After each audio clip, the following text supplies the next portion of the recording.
بسم الله الرحمن الرحيم. الحمد لله رب العالمين، والصلاة والسلام التامان الأكملان على رسوله الأمين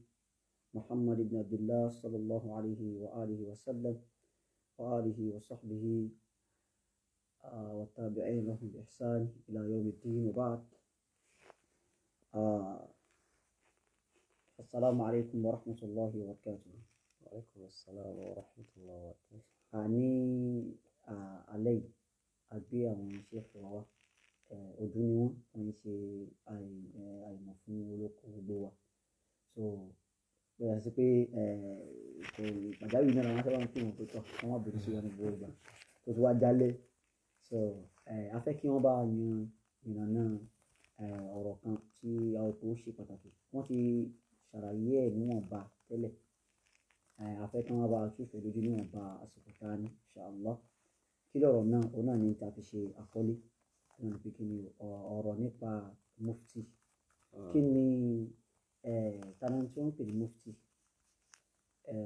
Ojú wo ni Sharia Islam fi wo ẹni tí wọ́n ń pè ní mufti?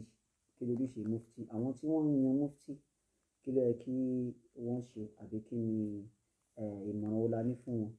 àti pé ojú wo la fi gbà wọ́n náà, pàápàá jùlọ ọ̀rọ̀ mufti tí Ìlọrin ní àyìn. So a kí àwọn ṣéèkù wa ẹ kó gbọ́ wa, àbẹ̀rẹ̀ wọn balẹ̀ kí ọlọ́kọ̀ọ́lọ́ kó bá wa ṣàlékún ìmọ̀ yín àti tàbátù yóò sunna. Assalamu alaikum wa rahmatullahi wa barakatuh. وعليكم السلام ورحمة الله وبركاته. شيخ معروف، حياكم الله. So ẹ kú ìgbìyànjú náà, ẹ kú ọ̀rọ̀ ẹ̀sìn.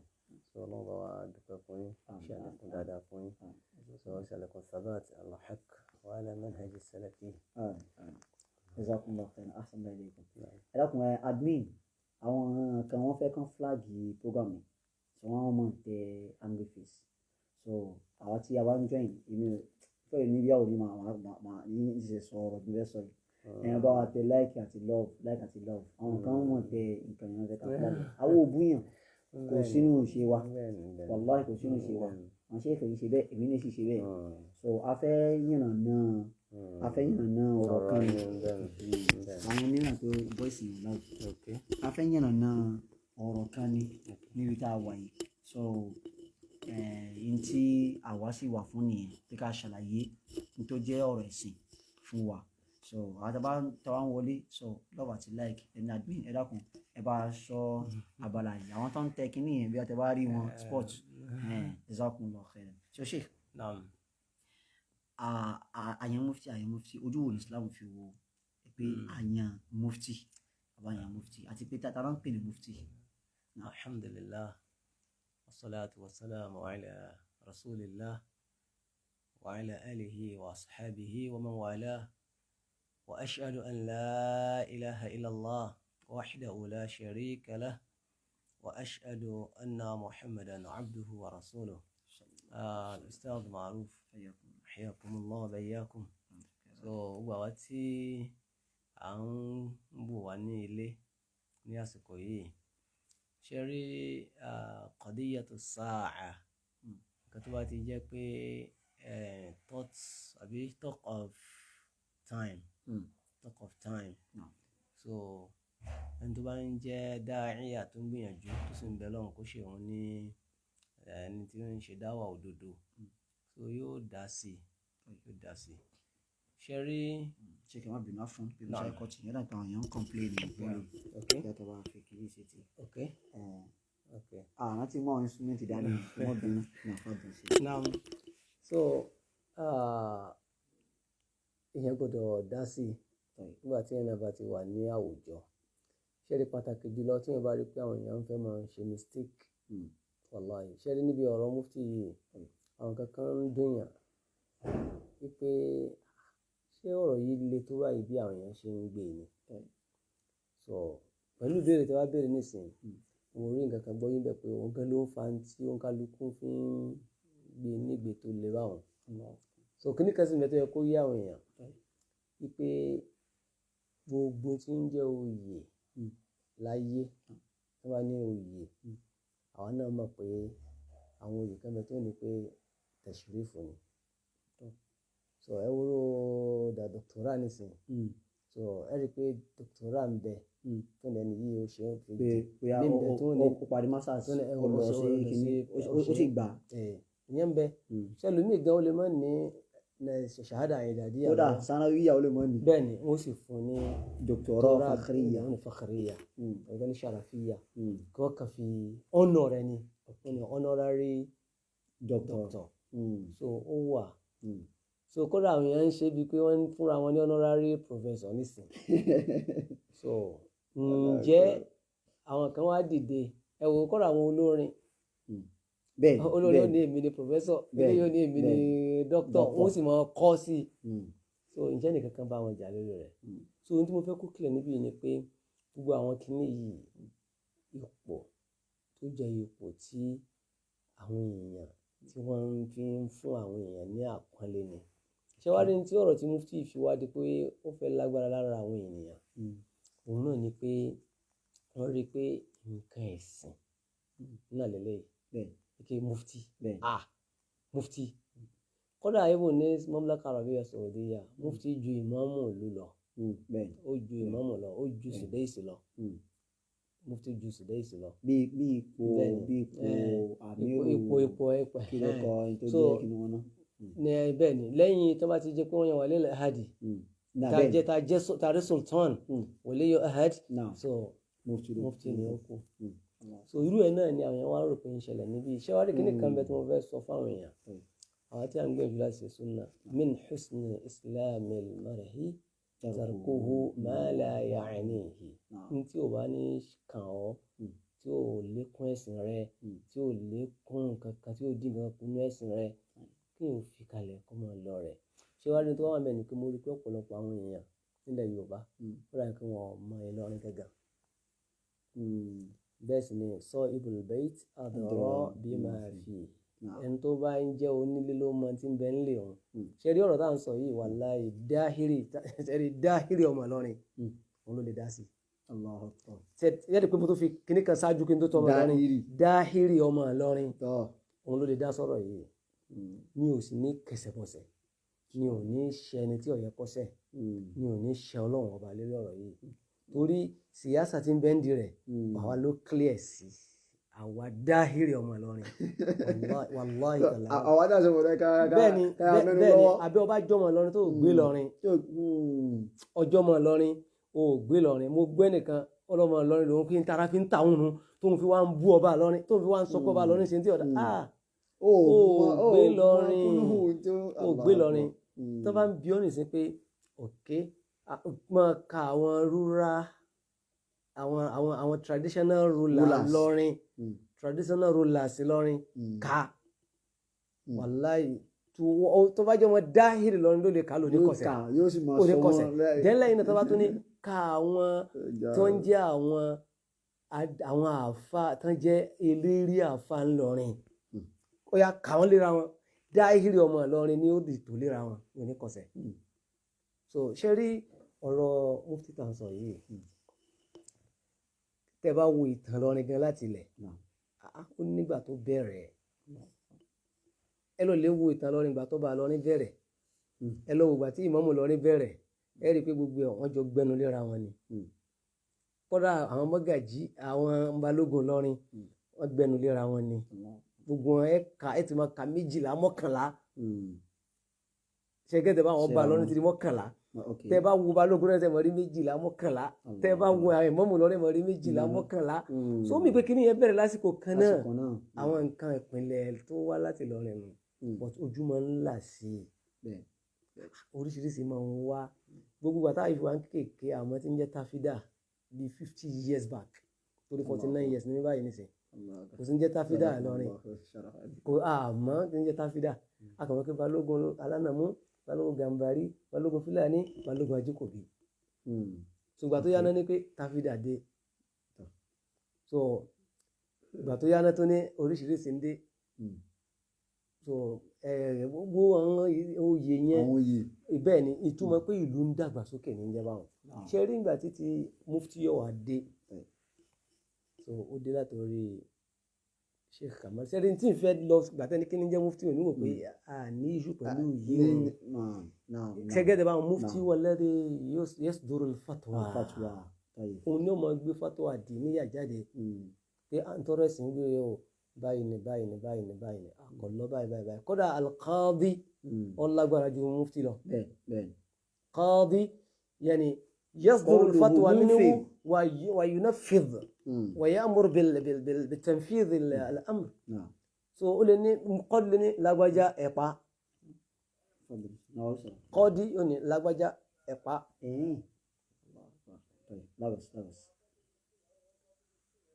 ok àwọn ò wọ́n ní wọ́n náà pé speaker ni. ok speaker. so ok so mufti òun lágbára kọ́ọ̀dì lágbára ju mufti lọ. ṣé ẹni tí mo ń bá lọ ni pé n tí n fẹ́ dààmú ara wa ká pẹ́ lọ títí lérí pé kí ni ń jẹ́ mufti kí ni ń jẹ́ fatwa ní kankan tó wú ala mọ́ nínú ẹ̀sìn pé alladhi yasduru al-fatwa wal mufti. so òun yóò mú fatwa ẹ̀sìn wa so pé yóò ní báyìí o irú àsìkò báyìí nǹkan báyìí ní kẹ́ ẹ ṣe. so ẹjọ tí tẹ bá ti ń gbọ́ ń tàn wí ẹ bá kọ́ ẹja mọ̀. so ẹni tó bá ń jẹ́ al-qadi òun dájọ́ yóò mọ̀ dájọ́ ẹ̀sìn yóò sì tún ní ẹ lọ lè fi ìyàbá yìí jẹ àbí mo separate ìyàwó àtọkọ ẹ̀yin yìí ẹ gbọ́dọ̀ fẹ́ra yín mọ́. so àmọ́ mufti lágbára lórí yìí so bá ti kí ni ṣé wàá rí ní tí mo tún fi kíní tó fi wá lágbára lẹ́mí àwọn èèyàn mo ní pé ṣe mọ̀ mo ti sọ lẹ́ẹ̀kan pé sọ ibùdó bẹ́ẹ̀ tí àdúrà mẹ́fìyà àwa tá à ń gbénú ìlú yìí tá a jọmọ ìlú yìí àwa la máa ti ń bẹ níbi tí ń jẹ́ mufti ará àtàkùn lè wá sọ so then lẹ́yìn náà mo ń sọ ń jò ní pé kí ni tó ń jẹ́ problem àwọn èèyàn gangan Ìsẹ́yìn mo ti rí mufti wà mẹ́ mo gbọ́ rí pé mufti Ìsẹ́yìn bẹ́ẹ̀ ni so kí ló wá dé tó wá di pé ìlọrin wá di kàkà ṣe even ìyẹn gan kẹ má ti lò jìnnà ní Nàìjíríà ṣe mufti wà ní Nàìjíríà ní bẹ ní bọ̀rọ̀ nù èèyàn mélòó gan ló wà yìí so òun náà ni pé kíní yẹn so mọ́síbà ṣàràfù ni ọba ṣàràfà ẹni yẹn ni kódà tá a bá wò pínlẹ̀ rẹ̀ nílọrin náà bàbá Kàmálì tí ọba Ìlọrin tí wọ́n kọ́ fún tí wọ́n fún ní oyè yẹn wàláhì ṣàràfù náà ni wọ́n fi ṣàràfà wọn bẹ́ẹ̀ ni yìí gbà á so wọ́n fi ṣàràfà wọn ni so tí ó bá jẹ́ bẹ́ẹ̀ ìdájọ́ ẹ̀sìn wo ni wọ́n gbé jáde ẹni tó tún tẹ̀lé wọn náà bàbá wa pọ̀ kági. so very audible bí ẹnìkan ló ń gbọ́ ẹnìkan ló ń gbọ́ tó alhamdulillah. so bàbá apọ̀ kági fatwa ọ̀la àwọn náà fi ṣe náà ṣe so níbo ní ọ́fíìsì mufti wa níbo ní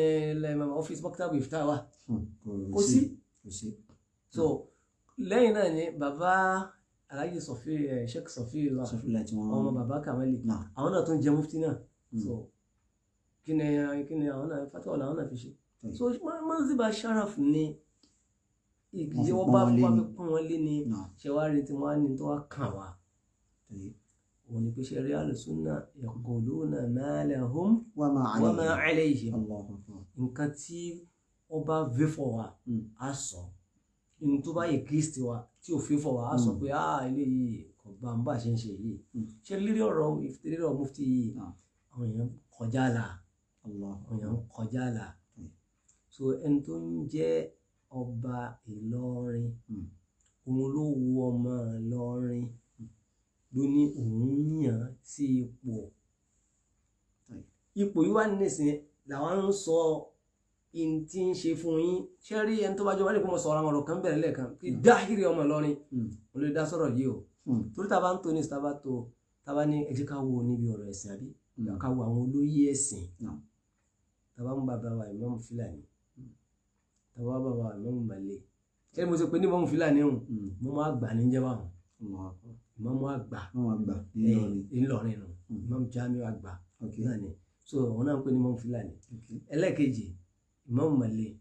àwọn ni wọ́n tẹ̀lé wọn ẹlẹ́ẹ̀kẹta Imam Gambari àwọn náà tẹ̀lé wọn so ẹlẹ́ẹ̀kẹrin Ajanasi Rabana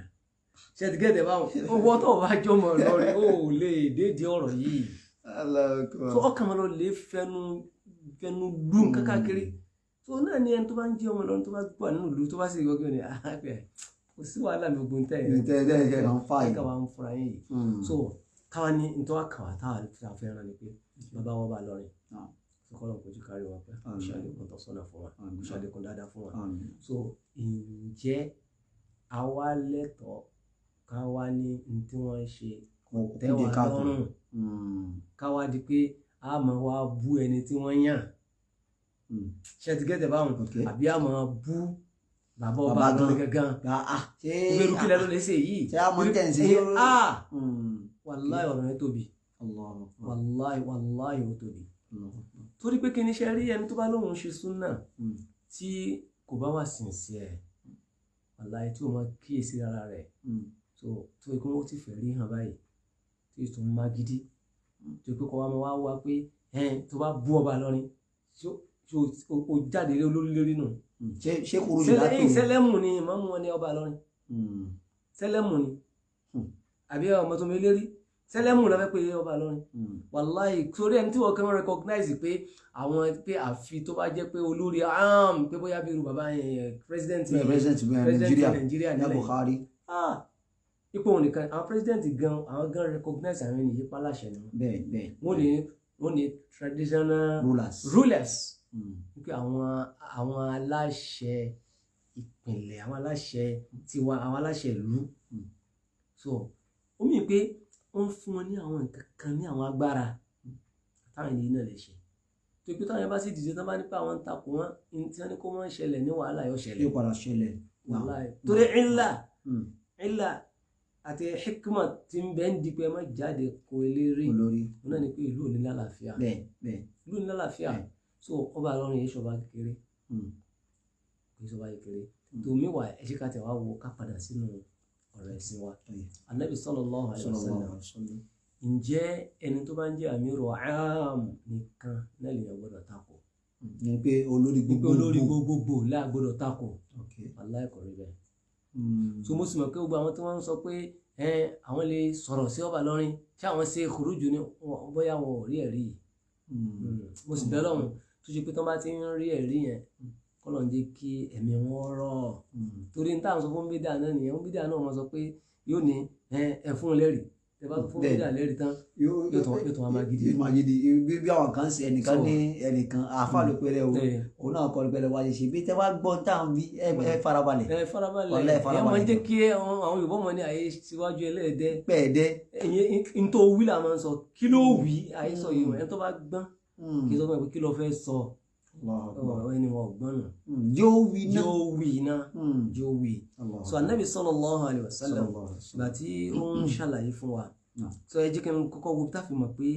àwọn tó bá ń jẹ́ aláṣẹ ẹ̀rí pọ́nà òun sọ fún wa ní al-Qur'an pé a'udhu billahi minash shaitanir rajim ati'u Allaha wa ati'u rasula wa ulil amri minkum Olúwa ní ẹ tẹ̀lé Ọlọ́run ẹ gbọ́rọ̀ sí mi Ọlọ́run ọba lẹ́nu ẹ gbọ́rọ̀ sí mi òjíṣẹ́ mi lẹ́nu wa ulil amri minkum àwọn tó ń jẹ́ aláṣẹ nínú yín ẹ gbọ́rọ̀ sí wọn lẹ́nu Ọlọ́run wa ni wa in tanaza'tum fi shay'in tí fanfa bá ṣẹlẹ̀ lérí nǹkan kan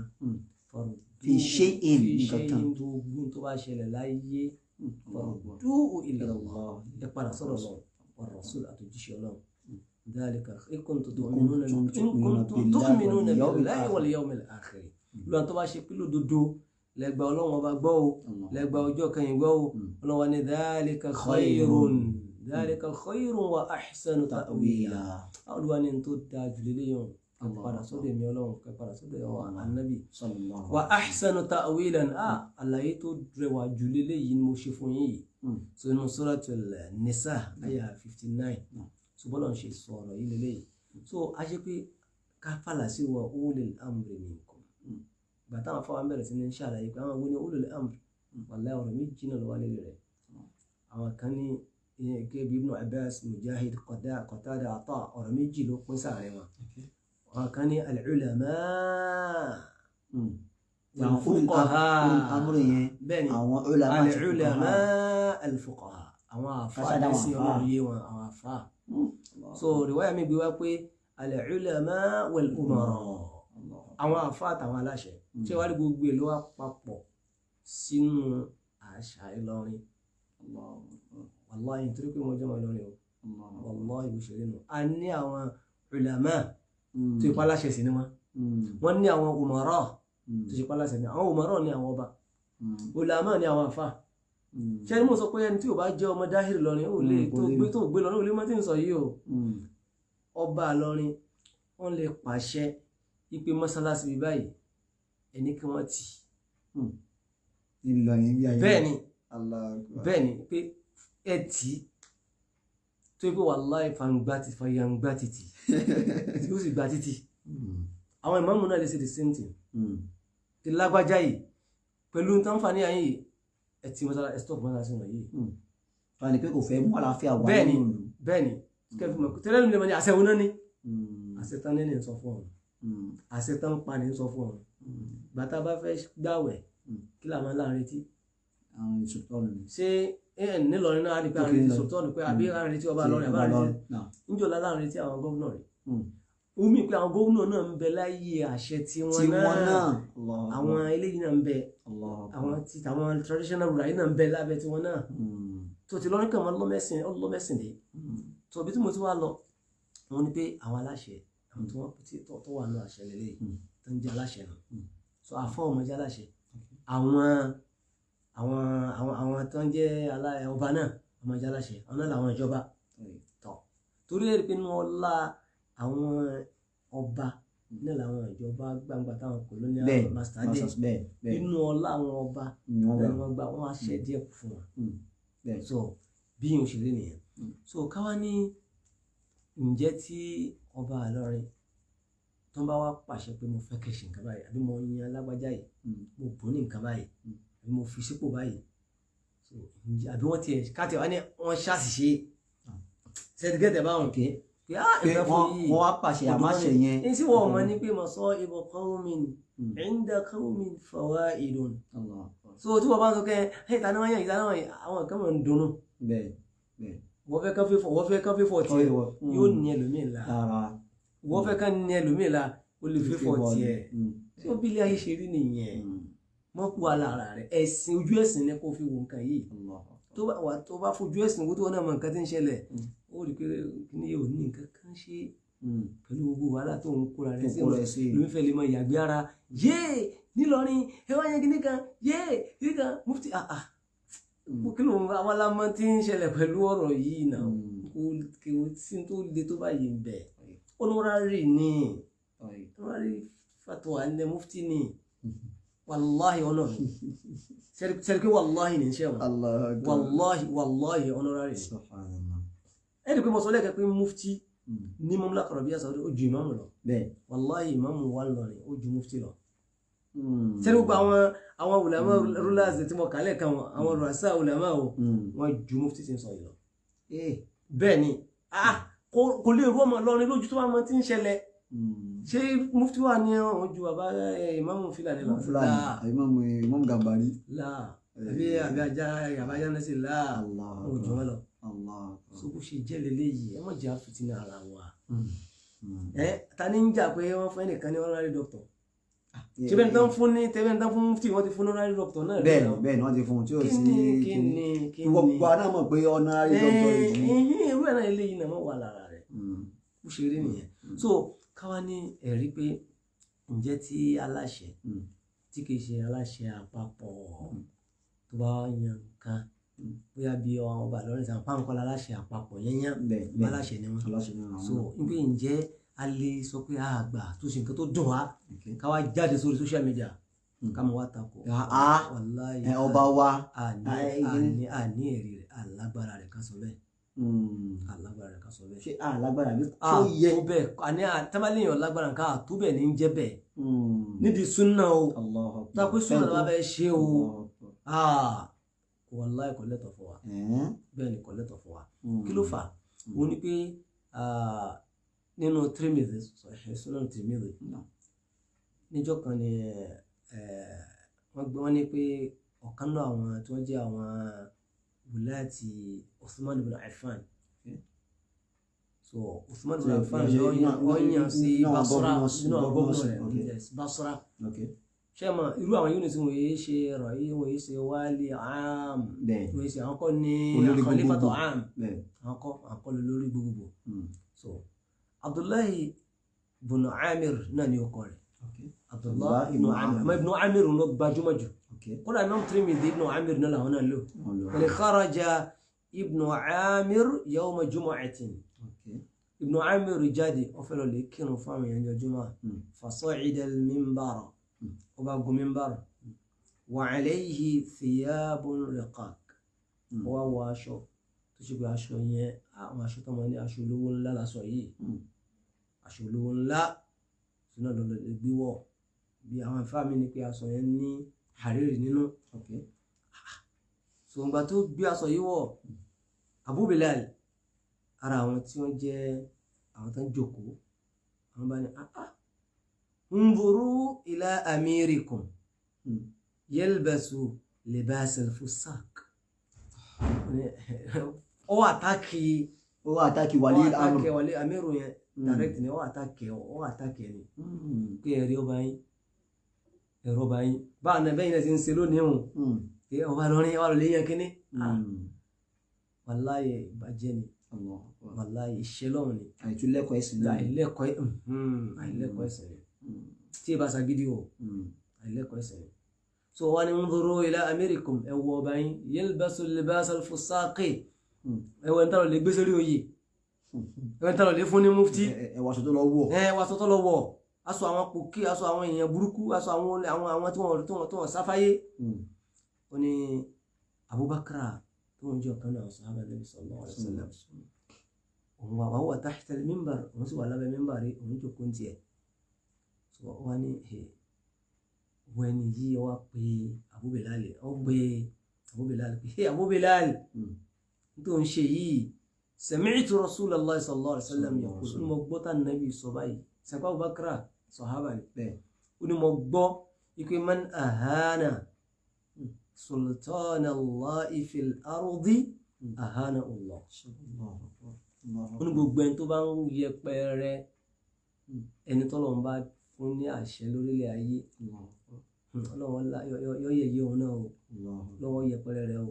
ẹ wo ipò tí Abdullahi ibn Amir wà kì í ṣe òun ni àlefa am wọ́n sì gbọ́ yí pé ẹ gbọ́dọ̀ ṣe abẹ́ Usman ibn Affan lọ́wọ́ bá sọ́rọ́ lọ́wọ́ Usman wà ní Madina ẹ wò ká.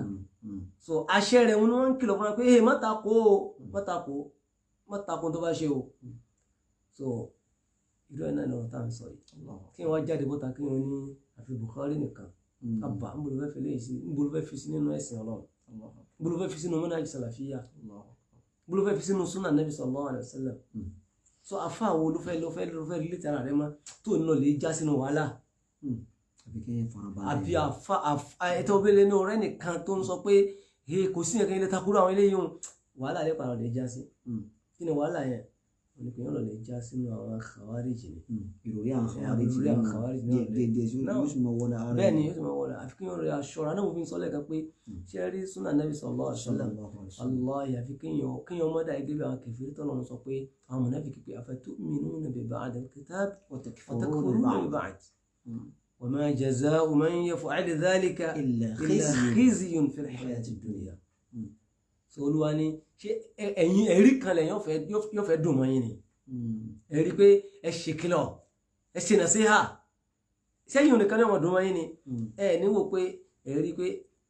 tó wájú olórí bá ní o oníbàyè sí nàṣíhà rẹ̀ nàṣíhà rẹ̀ tó wáyé páláṣẹ bá ní o oníbàyè sí nàṣíhà tiwọn má wà lára rẹ̀ má kóra rẹ̀ sínú fìtínà nígbà ọba lọ́rin sínú ní tàlẹ́ ta ọba lọ́rin wà ń bẹ̀ o wàláhì wà ń bẹ̀ o ọba lómìnà wà ń bẹ̀ o. so lọ sí Èkó kọlọ lè wo báwọn ọba yẹn náà ṣe ọmọ ìbí wọn lọ́lá bí wọn lọ́lá ọmọ ìbí wọn láṣẹ bí wọn láṣẹ. àwọn gómìnà gan náà mọ̀ pé àwọn eléyìí ni traditional rulers ó gbọ́ tó mọ rulers ni wọ́n ní àwọn obas. wọ́n sì ń pọ̀ wọ́n lé kódà ibi tó ṣe lágbára dé sheikh wọ́n bí ibi tó lágbára dé nínú àwọn gómìnà kan ní àwọn àsìkò kan tó lọ sí bí Ifẹ̀ ló lọ wọ́n sì máa ń gba arú àwọn yẹn pé àwọn paramount kìnìún bí ó dọ̀bálẹ̀ bí àkànní ó ṣàhánà rẹ̀ fún pé ẹ̀pẹ́ yìí ẹ̀yin ni tó yẹ pé kò sí pé nìkan ni pé ẹ̀wà kíní ọlá yín kò wà timely kì í ṣe pé bóyá periodical kí ni pé tẹ́ wá ti lu 3 years ẹ kò ń bẹ̀. ó ní ọlá yín ìṣirò ọlá yẹn so òun náà ni pé àwọn nǹkan yìí ń ta gbọ́dọ̀ mà tó gbọ́dọ̀ clear sí wa ni ẹ̀wọ̀n ká tó máa wo ọ̀rọ̀ Ànábì sallallahu alaihi wasallam mìíràn nínú Sahih Bukhari àti Muslim náà lọ́wọ́ Ànábì sallallahu alaihi wasallam ó ní ẹ máa wọ àdìsí ó ní man ata'ani faqad ata'a Allah ẹni tó bá ń tẹ̀lé mi Ànábì sallallahu alaihi wasallam ẹ máa wo sílsílà ẹ máa bá Ànábì ṣe bó ṣe link ọ̀rọ̀ yìí ó ní ẹni tó bá tẹ̀lé mi Ànábì ẹnìyẹn tẹ̀lé Ọlọ́run wa man 'asani faqad 'asa Allah ẹni tó bá yapa mi tó ń takò mi ó takò Ọlọ́run Ànábì wa ni wa man ata'a amiri so ntí Abubakar bí correct ọkùnrin lẹ́ẹ̀kan nù Ànábì ni ẹni tó bá ń gbọ́rọ̀ sí àmírù mi lẹ́nu ẹni tí mo yàn Ànábì ni olórí am Ànábì wà lọ́lẹ̀ yín àwọn kan gẹ́gẹ́ bí ọba lọ́rẹ̀ bí kìíní náà nìsín Bukhari tó jẹ́ olórí am tó wá ní àwọn governors tó tún ní àwọn royal rulers yìí náà torí kọ́ra ẹni tí ò bá mọ̀ sí yásà wallahi tí ń lọ ní Nàìjíríà yìí ó kà máa takhabbutan ashwa tó bá fẹ́ yan àwọn ni ó rò pé bóyá lásán náà máa ń yan wọn wallahi yóò di ọ̀dọ̀ àwọn president kan tó ń yan àwọn ọba lóde òní kódà tó fi mọ kí náà ti ń pè ìṣẹ̀rí àkọ́tọ̀ kọ́ọ̀dí bẹ́ẹ̀ ni yóò di ọ̀dọ̀ àwọn president so ẹ̀kọ́ má rò pé bóyá wọn kàn ń débẹ̀ lásán kẹ́ wallahi kìí ṣe bẹ́ẹ̀ so òun ni pé Ànábì sallallahu alaihi wasallam wá ní wa man ata'a amiri faqad ata'ani ẹni tó bá ń gbọ́rọ̀ sí ẹni tí mi Ànábì bá yàn èmi ló ń tẹ̀lé o èmi ló ń gbọ́rọ̀ sí lẹ́nu o wa man 'asa amiri faqad 'asani ẹni tó bá wá ń yapa ẹni tí mi Ànábì yàn ẹni yẹn ṣẹ̀ mí tí mo yàn pé lọ́ọ̀lẹ́ máa dúró bí ìmọ̀ lọ́ọ̀lẹ́ pàṣẹ mo yàn síbẹ̀ sọ́ni mo fọwọ́ sí pé yàwó ni wọ́n pàṣẹ so ọ̀ṣẹ̀ mi ni ẹni tó bá ti gbọ́rọ̀ tó bá takò ọ̀takò èmi Ànábì sallallahu alaihi wasallam sọ́nà ní kíkọ́ lẹ́tọ̀ọ́ rárá wallahi ká sọ tí ọ̀dà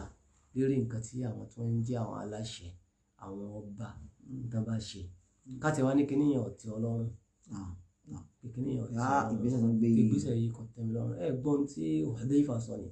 ó ní bay'ana Rasulallah sallallahu alaihi wasallam bis-sam'i wat-ta'a fil makra'ina wa manshatina aw fil makra'i wal manshat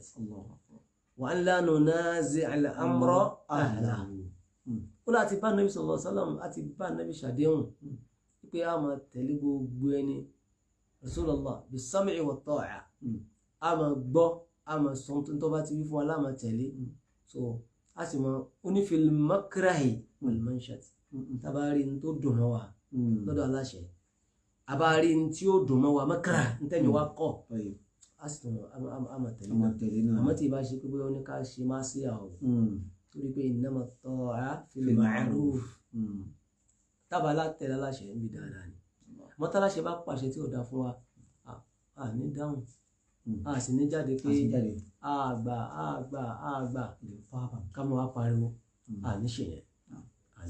so eléyìí ní ìlànà ahlu sunnah wal jamaa so hadith mina tún wà so Anas bin Malik radiyallahu anhu so ó ní nahana kubara'una àwọn tó ju wa lọ àwọn àgbàlagbà wọn náà sọ̀hábà ta ló sọ̀rọ̀ Anas bin Malik sọ̀hábà nàbí bẹ́ẹ̀ ni wọ́n láwọn tó ju àwọn lọ ṣe pé náà kẹwàá sigaru sọ̀hábà ni Anas wa wọ́n láwọn tó ju wa lọ wọ́n kọ̀ fún wa min ashabi Muhammad sallallahu alaihi wasallam àwọn àgbàlagbà wọn làwọn sọ̀hábà nàbí sallallahu alaihi wasallam wọ́n kọ̀ fún wa kí náà sọ fún wa pé la tasubbu umara'akum ẹ gbọ́dọ̀ bú àwọn aláṣẹ yìí àwọn amir àwọn ìjọba ẹ má bú wọn so wala taghshuhum wala tadurru wala ta'suhum wattaqullaha wasbiru bẹ̀rù Ọlọ́run ẹ ṣe sùúrù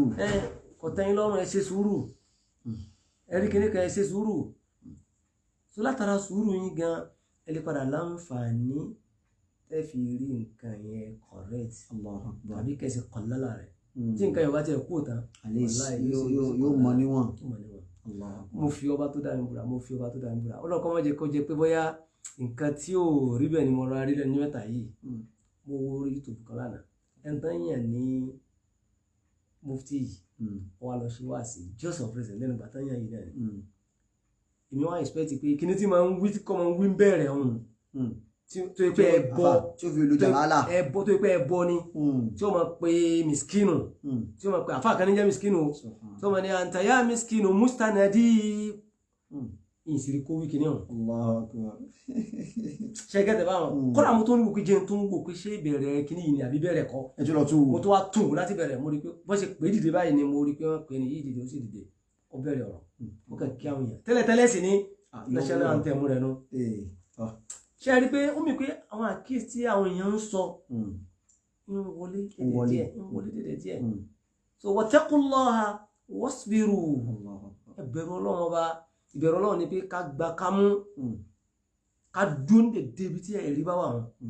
ẹ gbọ́dọ̀ takò ẹni wà láì gbọ́dọ̀ takò. torí pé wọ́n ti yàn ná. ṣe rí wọ́n ti yàn ṣí táwọn abẹ́yìí ọ̀fẹ́ ọkọ̀ wọ́n ti yàn tó ń tẹ̀sìn bá wí ni kí wọ́n máa wá káàkiri bí abúlé àṣìṣe pẹ̀lú kí ni ẹ̀sìn ní ká ṣe pẹ̀lú nǹkan báyìí tó wàlá sí àmà mi ò lè dọ́rọ̀ nǹkan kan tí kìíní ilé ṣe tẹ̀lé kó fi kó bá wa níbi ọ̀rọ̀ sí wa. bẹ́ẹ̀ni so báwọn yẹn kẹsẹ̀ wá pàtàkì kìíní bẹ́ẹ̀ ṣe wọ́n ń ṣe fìtínà tẹ́ wọ́n ń hóyè yẹn tẹ́ ẹ máa hóyè bọ̀ tẹ́ máa hó débi tí ò bá yẹ kẹ́ hó dé. ṣe àwọn èèyàn bí a kì í sọ pé wọ́n bínú pé àwọn èèyàn farabalẹ̀ náà ni ihò táwọn kan ń hó nígbà tí wọ́n yẹn mi àwọn ní reason tí wọ́n. so wọ́n ṣe àwọn ìlànà ọ̀gá wọn ká àlẹ́ wa pé wọ́n lè gbé láti kìíní tóbi tó báyìí. siyasa ni Allahu Akbar. wallahi siyasa ni bẹ́ẹ̀ni rẹ̀ gbogbo àwọn táwọn hó ìsiyasa náà ni ó ti yé wa o. ẹ̀jẹ̀ wọn bìrọ̀ lábẹ́ ilé torí ọ̀nà yẹn jìnnà síbi táwa wáyé lábẹ́ ilé ẹjọ́ bọ́n ṣe wá yan ẹni ǹjẹ́ ó pọnà lórí wa ká ṣe bẹ́ẹ̀ àfún pé àtọ̀ ẹni ìjọ wa ní pétọ́ á lọ sọ́dọ̀ mufti o àánà gbà fún ọ. kọ́lẹ̀ tó bá lè rún sílé lórúkọ súnà àṣìṣe ni bẹ́ẹ̀ àti là ń ṣe fún ọ bẹ́ẹ̀ àkẹ́ni so kọ́dà ọba lọrin níjò la ṣe bẹ́ẹ̀ àfún ọ ìbéèrè tí mo fẹ́ bẹ̀rẹ̀ nù níjò la ṣe bẹ́ẹ̀ àfọ́ ọba lọrin so àṣìṣe ni kakínní yẹn kún àṣìṣe ni kò yẹ ṣe ìlànà àlùsùnà ọ̀jàmá so ìlànà àlùsùnà kan so pé mo ṣe bẹ́ẹ̀ àfọ́ bẹ́ẹ̀ àbáwò so ẹni tí a máa ń ṣe bẹ́ẹ̀ àfún náà ní tó bá jẹ́ àmírù àm bẹ́ẹ̀ni ẹ̀rí pé bẹ́ẹ̀ni tó wà pé abẹ́ gọ́fúnà wà nínú sáàsì bẹ́ẹ̀ àfún so fáwọn táwọn ọmọ tí mo bẹ́ẹ̀ àfún ó tọ́ allegiance ní pé kò tún mí pé bóyá gbogbo àná ní ká débẹ̀ ká máa ṣe fún un so tí a bá gbọ́ sí lágbájá ni wọ́n yàn kódà ń gbà mí àwọn al-hilm wal-aqd àwọn gan náà máa ṣe tó bá ṣe ó ti kárí gbogbo àwọn yòókù so bí akẹ́tì wà lọ́rùn rẹ ọ̀gbọ̀nà ta kó pé ẹni yẹn ṣe lórí rẹ so tó wà ń bẹ̀ nìyẹn so òun náà ni pé ṣe rí àwa tí a ń gbìyànjú súnà Nabi sallallahu alaihi wasallam ẹ jẹ́ ká mọ tó bá kàn lọ́rọ̀ wa ká mọ tó kàn wàláì ká mọ tó kàn ní tí ò bá kàn ká fi sẹ́gbẹ̀ẹ́ kan dẹ́nlẹ́yìn náà ní tí ìfẹ́ àbí ń sọlé ní pé ká má sọ àlùsùnà ló kọ́ bú wàláì ó tẹ̀ ṣe pàtàkì bẹ́ẹ̀ ṣùgbọ́n nísìnyí bàtà bẹ̀rẹ̀ sí dáa tí sọ̀rọ̀ táwọn kan ti ń sọ̀rọ̀ míì láti ní kéèké wọ́n lá pé wọ́n ti àwọn kan tí wọ́n ń bí àwọn ẹ̀ṣẹ̀ kan tí ó kú díẹ̀ káàtó. wàláhì àbúrò sàbòsí n tó bá jẹ́ pé bọ́rọ̀ bá ṣe rí gan ṣe rí ọ̀rọ̀ tí mi ń sọ pé àyítakolo lórí so bí àti ó ti ti máa ń ṣe program lórí rédíò ti máa ń sọ tó ti báyìí sí ń sọ ìmọ̀ sọ pé mi ò ṣòṣèlú o kò sí tó kàn mí pẹ̀lú òṣèlú o wàláhì mi ṣòṣèlú nígbà tí Bukola kìíní wà ń bẹ gómìnà tó lọ first tenure rẹ̀ náà mo iṣọ́ nù second tenure rẹ̀ mo iṣọ́ nìyẹn ìgbà tí gómìnà tó wà ń bẹ yìí náà tó fẹ́ dé bẹ́ẹ̀ mo iṣọ́ náà nìyẹn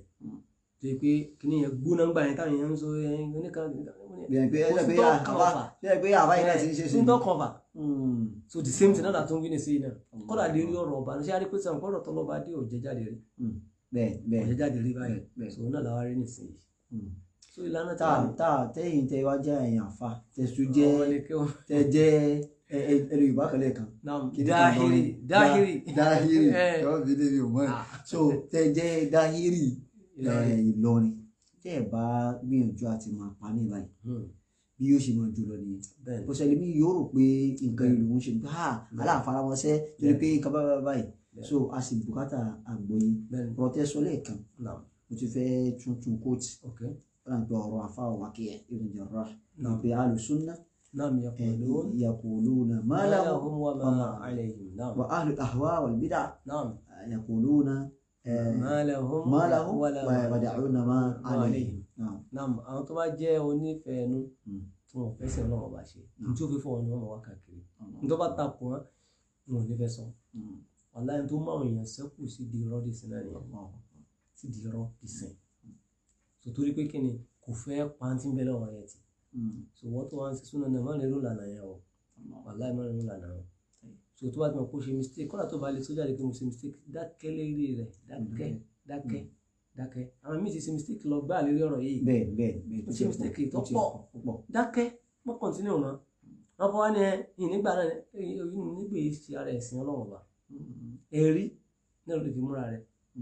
so Waqi' tí ń ṣẹlẹ̀ gẹ́gẹ́ là ń ṣàlàyé fún ọ̀nà ló ń kálukú náà rí yìí nìsí wọ́n máa ní àṣẹwó lọ́ba lọ́rin ní àṣẹwó o bá gbé lọ́rin ló fi ń gbé bẹ́ẹ̀ ó kọ́ra ó dá mi lójú pé o súnmọ́ bí Èkó tó ń gbé bẹ́ẹ̀ tó bá súnmọ́ bí Èkó wọ́n mọ̀ pọ́n láṣẹ ó mọ̀ pé wọ́n ní àṣẹ wọ́n lọ́ọ́ kà mà ọ̀ọ́mọ ni wàláhì ọba lọ́rin wọ́n láṣẹ o wọ́n ní àṣẹ ọ̀dà wọn láṣẹ ni wọ́n náà wọ́n yan lágbájá bẹ́ẹ̀ni tí tó sì di pé kálukú dàgbé wọ́n ti yàn ló tọ́nù ṣé àṣẹ kọ́ nìyí o àṣẹ nù ìsọkọ̀nà kan ṣàṣọmọ ẹ̀lẹ́ kan tó lábàlẹ̀ ilé ẹ̀ ti fún ní ìmọ̀ràn àti àwọn tí wọ́n fẹ́ pé àtàwọn ìmọ̀ràn yìí ń sìn àwọn tí ó ń talára ni dákun ṣe ẹni mọ̀ràn fáwọn tẹ́ pé táwọn tún gbèrú pé àbí tó ẹ pé bí wọ́n tún ń sọ ọ̀ràn kan míì lórí ẹ̀ fún àpẹẹrẹ ní wọ́n sọ pé ẹni tí wọ́n yàn báyìí bó ṣe wá ìbáyìí o àwa lè súná ti wá dáràn báyìí àti àbíkẹ́lẹ́ mi ní pé wọ́n yẹn sọ pé ìmọ̀ràn lẹ́ gbà. ولا يجرمنكم شنآن قوم على ألا تعدلوا اعدلوا وأقرب للتقوى kí mo hit àwọn lágbájá mi like wọn kí ẹlòmíì ṣe rí ní tó máa ń fa ìkórira àwọn nǹkan oríṣiríṣi ni ẹlòmíì ọkàn kórira ó bìlì pé àwọn ahlu sunna wọn fẹ́ wú iyì àwọn baba ńlá wa èmi máa ń sọ kiri wọn ṣe mo máa ń sọ pé alhamdulillah pẹ̀lú pé o ò lè nàka sí mi ike ìwọ Sàrùmí yìí ọmọ ilé tí wọn lè sọ pé ó ní eré pàǹlọrin ni ọ torí tẹ́lẹ̀ máa ń believe ni pé àwọn ọmọ tí wọ́n jẹ́ kíní kankan wọn ni wọ́n fẹ́ máa balẹ̀ onílé jẹ́ ni wọ́n fẹ́ bọ́lọ́ ọlọ́lá jẹ́ ni so wàláì ẹ̀sìn Ọlọ́run kì í ba ọlá yẹn jẹ́ òdodo súnà Ànábì sallallahu alaihi wasallam kì í ba ọlá jẹ́ kẹ́ni kan máa ní àwọn baba ńlá tiwa Sufi wọn gbé baba ńlá yín wò ló gbé Sufi wa jẹ́ ká jọ ṣe bí Dáhìrì lọ́rin ni ọ́ ká baba ńlá rẹ̀ márùn-ún ti ń ṣe Sufi ò lè rí sọ nítawọn bàbá ńlá wa máa ń ṣe ni súnà náà máa láwọn fẹ́ ṣe wàláì súnà lálẹ́ fi púrúfù rẹ̀ ẹ sọ bí tí ṣé bí tá a máa ń gbọ́ tán lọ́rin Sufi nígbà tó bẹ̀rẹ̀ lọ́rin náà sáwíà kàdíríà onígbà tó bẹ̀rẹ̀ ẹ lọ́wọ́ déètì 19 ni kì í ṣe pé òun nípìnlẹ̀ lọ́rin Dáhìrì Tìjàníyà nígbà tó bẹ̀rẹ̀ ẹ lọ léwò 19 ni ó nílé ilé àwọn olé kọ̀ọ̀kan tí kíní gan ti jáde wọ́n ló kọ́ lé wọn lọ́tọ̀ ṣẹ́ ń gbọ́ tẹ bá ní ilé kan nílé Kàdíríà ní sí olókọlé tí ń jẹ́ tẹ́lẹ̀ kó lè di pé wọ́n dórúkọ Sufi yẹn bó ṣe rí mo sọ fún yín níbo ni sáwì bàbá alim Sheikh alim bolowa sáwì Sheikh Salabiru bolowa sáwì kòkèwòkò bẹ̀rẹ̀ bolowa sáwì ìkókóró bolowa sáwì bẹ́ẹ̀ gọ́rẹ̀ bolowa wallahi súnà Nábì ni wọ́n pàtàkì kìí ṣe Sufi kẹ́nìkan àwọn ní ẹ̀yìn Sufi táwọn bàbá ńlá tí wá ṣe ọ̀hún tara rẹ̀ ọmọ kan tó ń sọ níjẹba wọn súnà táwọn bàbá ńlá tí wá ṣe lẹ́ẹ̀kọ́ ọmọ wí pé súnà táwọn bàbá ńlá tí wá ṣe so kọ́ àwọn ní ẹ lọ lè bá wọn wọ́ bàtà ni ní wọ́ àwọn òṣìṣẹ́ ni tí ń ṣe ẹni tí máa ń ṣe gìrìgìrì tí wọ́n mẹsẹ̀ tẹ̀ òun náà máa ń bà ní wọ̀ bẹ́ẹ̀ ẹ ti ọ̀rọ̀ sáǹdì báwọn tó náà fara balẹ̀ pé kẹ́ni yìí ṣe ń rìn wọ́n mọ̀nà báyìí ẹ fọ́nà tẹ wọ́n rẹ̀ balẹ̀ so ìwọ́ kankan wọ̀nà wa ẹ̀rí náà lọ́rùn àwa tí ọ̀pẹ́ rí náà lánàá fi ń dira wa nísìnyí a sì lè ṣàbòsí fúnra yín wàláhì a lè ṣàbòsí fúnra wa a lè ṣàbòsí fún yín la tadhlimuna wa la tudhlamun wọ́n ṣàbòsí fún yàn wọ́n bẹ̀rẹ̀ náà mọ́jì kan ṣàbòsí fún ọ pàtàkì jù lórí ẹ̀sìn Ọlọ́run ọba so òun náà ni pé àwọn tí à ń gbìyànjú súnà Nabi sallallahu alaihi wasallam láì ká ṣe pẹ̀lẹ́pẹ̀lẹ́ ká mójútó súnà wa so bákan náà àwọn tó ń rí i pé ẹ wá takò wá ni wọ́n rí i pé àwa takò yín wàláhì àwa takò yín ẹ̀sìn Ọlọ́run la fi lélẹ̀ súnà ẹ rí i pé Ìlọrin òkè súnà ń bẹ àlókè súfì òkè súnà ni ọ̀rọ̀ kan bẹ táwọn bàbá yẹn máa ń sọ ńgbà kan náà yẹn Ọlọ́run kọ́ bọ́lá kọ́lá Nabi sallallahu alaihi wasallam kó bá Nabi lága wàsílà kó rẹ bídí àṣetán nílẹ̀ kó gbé súnà Nabi ga níbo ni àdúrà súfì wà mẹ́. dákun pé ìpínlẹ̀ ní kíní yìí ẹ má jẹ́ ká ṣàbòsí fèrè ara wa àní dáhìrì Ìlọrin ni wá sẹ́ ẹ jẹ́ kájọ padà sídìí rẹ̀ wàláhì ìlànà Nabi sallallahu alaihi wasallam òun ni ìlànà tí wọ́n gbé wá fún wa òun náà sì ni àwọn bàbá yẹn ń tọ̀ so kódà nílé tiwa náà kò sí àmọ́ tí ń jẹ́ súfì mẹ́ irú èmi tí mo lọ lè ṣe àfojúràn mo lọ lè ṣe wàláhì àfojúràn mo lọ ṣe tó rà rò pẹ́sìn Ọlọ́run so kẹ́nìkan wa torí yẹn ní sìkò wá fẹ́ máa lo opportunity pé mufti mufti wa dé báyìí nìsín ẹ̀yà kìlọ̀ fún wa ẹ̀yà sẹ́yìn náà ọmọ lẹ́fọ̀ ẹ̀mọ́ tí ń jẹ́ mufti ní ṣe ẹ̀fẹ̀ ẹ̀mọ́ mufti tí ń jẹ́ mufti lọ́rìn ẹ̀ wá sọ di pé ẹ̀yà kìlọ̀ fún wa ní ẹ̀ tápọ̀dọ̀ wa bọ́ba lọ lẹ́bàá tẹ̀ lọ ní ìṣẹ́wájú pé kìlọ̀ fún wa àwọn ilé wọn ti kìlọ̀ fún wa. Jazakumullahu khairan ahsanallahu ilaykum yàní n tí à ń gbé ẹ̀wò látàrọ̀ náà ni pé ọ̀rọ̀ mufti ìṣe mufti dẹni ojú Islam fi wò so ẹ rí i pé n tí wọn sábà sọ látàrọ̀ kọ́ lọ́nkọ́ àríkẹ́lá kó bá ṣe dára fún ojú báyìí lọ ni pé ìsúná kọ́ wa ká ṣàṣejù súná sì kọ́ wa ká ṣàṣètò bí àwọn kan bá ṣẹlẹ̀ fa in tanaza'tum fi shay'in tí wọ́n kọ́ tilẹ̀ kan farudduhu ila Allahi wa rasul tọ́rọ̀ bá ṣẹlẹ̀ ká dápa sọ́rọ̀ Ọlọ́run bá kódà fi ṣe yín ni kódà kó jọ́rọ̀ ayé gan ká máa sọ pé ọ̀rọ̀ ẹ̀sìn rudduhu ila Allahi wa rasul ọ̀rọ̀ Ọlọ́run ládàpàdà sí ọ̀rọ̀ ànábì kí ànábì sọ lórí ẹ̀ so tá bá sì farabalẹ̀ dáadáa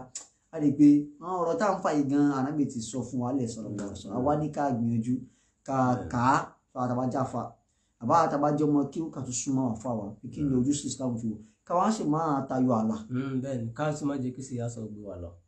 ká má jẹ́ kí aṣọ bí gbé wa lọ ànàníyà má jẹ́ gbé wa lọ torí kíní kan bẹ tí mo ń fura mà ṣé mọ̀ pé ká wà kàn-ín markaziyin wọ́n ní problem pẹ̀lú àwọn àdàbí pẹ̀lú àwọn alùsùn bẹ́ẹ̀ ká wà bẹ́ẹ̀ so bá ti wá ní problem yẹn wàá mí ní pé kẹwàá lọ lè relate problem yẹn mọ́rọ̀ mufti ẹ ti understand it tó dẹ́ni ìdánilẹ́sì mọ̀lẹ́kàzí ni ẹni tó ń yàn bẹ́ẹ̀ ni òun náà lábẹ́ ní kẹwàá ní àwọn ní problem pẹ̀lú rẹ̀ lá ọ̀rọ̀ ti di ọ̀rọ̀ ìmọ̀ ó ti di ọ̀rọ̀ pé bàbá ọba lọ́rin lọ́yìn yẹn nìyí tó wá jẹ́ lánàá nẹ́bí pín òsì lò pẹ̀lú aláṣẹ lẹ́nu kan kọ́ wá káàkiri ká sí lò. wallahi aslam wallahi aslam wallahi ẹ̀rí ọ̀rọ̀ tó lọ́n sọ nínú Al-Qur'an pé wa in tuti'uhu tahtadu bẹ́ẹ̀ bá tẹ̀lé Ànábì sallallahu alaihi wasallam wallahi yóò ní fọkànbalẹ̀ yóò máa rin ọ̀nà kò ní máa rí bẹ́ẹ̀ so àwọn kan yóò máa clear sí kò ní máa rújú so abẹ́rẹ́ wọn balẹ̀ kí ọlá kí kò mọ̀ sí. ẹ bá ń bèrè àwọn tí ń bú wa dàlẹ́ kan náà. àwọn náà sọ̀rọ̀ mọ́ wọ́n sọ̀rọ̀ mọ́ wallahi abùkátà ìfarabalẹ̀ gan bẹ́ẹ̀ bá wọn ní tọ́bí kan kíní kan ẹ̀yin tẹ́ ẹ̀ ṣe kíní so nídìí ìyàwó gbìyàn ó ti bọ́sà nídìí ẹ̀ à ń ṣe dáwà nígbà tí wọn bá ń ṣe dáwà tó bá ṣe wọn gbìyàn tó ń ṣe pé tó ń kíní kan tó ti lára ṣe fàtúnṣe bí wàhálà fà á tún ní adé mi ní àwọn ìwà tó mọ̀ sí bẹ́ẹ̀ wọn ní gbọ́rọ̀ ẹ̀ mọ́ gan so abùkátà farabalẹ̀ àwọn ṣéèkì wa tí wọ́n ti ń bá wa sọ̀rọ̀ látara àwọn ṣéèkì wa Abdulfatah Sarumi hafidhahullahu ta'ala wa ra'ah àwọn tí a ti máa ń bí wọn dáadáa tẹ́ pé àwọn tó bá jẹ́ àwọn ọ̀rọ̀ tó bá ta kókó so ọlọ́mọ ń lù wọn sábàbí tí wọ́n sì máa yàn náà fún àtàwọn afáà mi náà tó jẹ́ àwọn afáà sunna wallahi sunna ní ọ̀nà òun ní ìlànà sunna náà ni yóò sì lọ́wọ́ kó níbi gbogbo ìdààmú tí a bá kọ́ra sí ká dìrọ̀ mọ́ sunna ká sì ní class ká wá sí sí ẹ̀